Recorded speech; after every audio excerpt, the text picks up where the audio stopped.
আসসালামু আলাইকুম ভিউয়ার্স, খেতে ইচ্ছে করছে বাইরে থেকে নিয়ে একটা ব্লগ নিয়ে চলে আসলাম আপনাদের সাথে শেয়ার করবো বলে।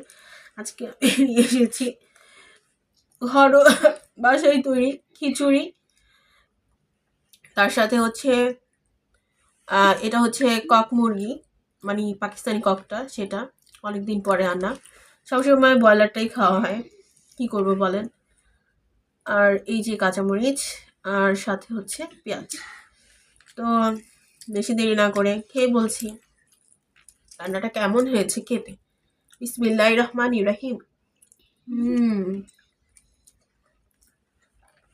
সাথে একটুখানি কাঁচামরিচ।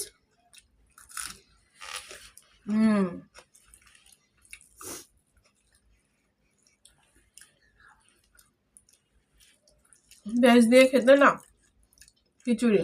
আর এটা কিন্তু ভাতের চালের